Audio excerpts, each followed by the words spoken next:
ምዕራፍ 14 በትወርሓትቲ ንጉስ ሄሮድስ ዝና ኢየሱስ ሰምዐ ንገላውኡ ድማ እዚ ዮሐንስ መጥምቕ እዩ ንሱ ካብ ምዉታት ተንሲኡ ኣሎ ስለዚ ከዓ እዚ ተኣምራት እዚ ብኡ ይግበር ኣሎ በሎም ሄሮድስ ንዮሐንስ ብሰንኪ ሄሮድያዳ ሰበይቲ ፊልጶስ ሓዉ ሒዙ ኣሰሮ ናብ ቤት ማእሰርቲ እውን ኣእትዎ ምክንያቱ ድማ ዮሐንስ ክትእክባ ኣይግባእካን እዩ ይብሎ ነበረ ግና ከኺቀትሎ እኳ እንተደልየ እቶም ህዝቢ ንዮሐንስ ከም ነቢይ ርእይዎ ስለ ዝነበሩ ፈርሆም በዓል ልደት ሄሮድስ ምስ ኮነ ጓል ሄሮድያዳ ኣብ ማእከሎም ሳዕሲዓ ንሄሮድስ ሓጐሰቶ ሽዑ ዝደለየቶ ክሂባ ብማሕላ ኣተስፈዋ ንሳ ከምቲ ኣዲኣ ቅድም ዝመኸረታ ርእሲ ዮሐንስ መጥምቕ ኣብዚ ኣብ ጻሕሊ ሃበኒ በለቶ እቲ ንጉስ ጉሃየ እንተኾነ ምእንቲ ማሕላኡን ምእንቲ ቶም ምስኡ ዝተቐመጡን ክሂብዋ ኣዘዘ ልኢኹ ድማ ርእሲ ዮሐንስ ኣብ ቤት ማእሰርቲ ኣሰየፈ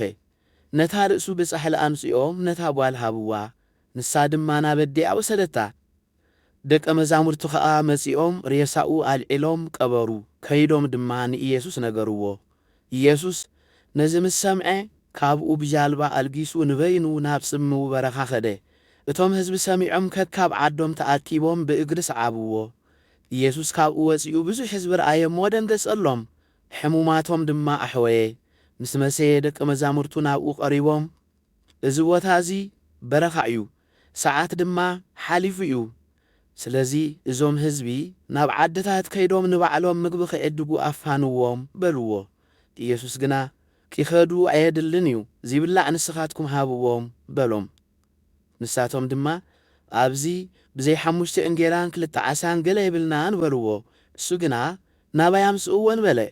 ነቶም ሰብውን ኣብ ሳዕሪ ኺቕመጡ ኣዘዞም ነተን 5 እንጀራን 2 ዓሳን ኣልዒሉ ናብ ሰማይ እናጠመተ ኣመስገነ ቆሪሱውን ደቀ መዛሙርቱ ሃቦም ደቀ መዛሙርቱ ድማ ነቶም ህዝቢ ሃብዎም ኩሎም በሊዖም ጸገቡ እቲ ዝተረፈ ቁርስራስ ድማ 12 መሶብ መሊኦም ኣልዓሉ እቶም ዝበልዑውን ብዘያንስም ቆልዑን 5,000 ዝኣኽሉ ነበሩ ሽዑ ኢየሱስ ነቶም ህዝቢ ክሳዕ ዘሰናብቶም ደቀ መዛሙርቱ ናብ ጃልባ ኣትዮም ናብ ማዕዶ ከም ዝቅድምዎ ገበረ ነቶም ህዝቢ ኣፋንዩ ከዓ ብሒቱ ኺጽሊ ናብ እምባ ደየበ ምድሪ ምስ መሰየ ድማ በይኑ ኣብኡ ነበረ እታ ጃልባ ድማ ካብ ምድሪ ኣዝያ ርሒቓ ነበረት ንፋስ ብቕድሚኣ ስለ ዝነበረ ከዓ ብማዕበል ትናወጽ ነበረት ኢየሱስ ብራብዓይቲ ክፍለ ግዜ ናይ ለይቲ ብማየማይ እናኸደ ናብኣቶም ኣቢሉ መጸ እቶም ደቀ መዛሙርቱ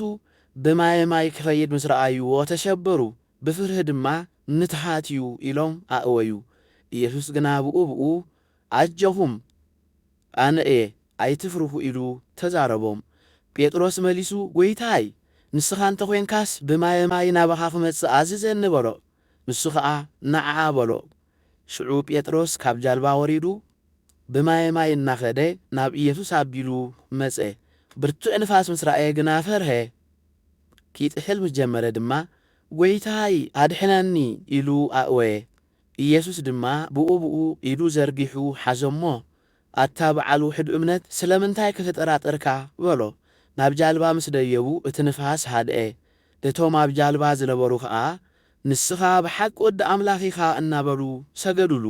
ባሕሪ ተሳጊሮም ከዓ ናብ ምድሪ ገንሳሬጥ በጽሑ እቶም ሰብ ምስ ኣለለይዎ ኣብ ጎደቦኦም ናብ ዘለዋ ኩለን ዓድታት ልኢኾም ኩሎም ሕሙማት ኣምጽኡሉ ዘፈር ክዳኑ ኺትንትዩ ጥራይ ድማ ለመንዎ ዝተንከፎ ዘበለ ከዓ ሓወየ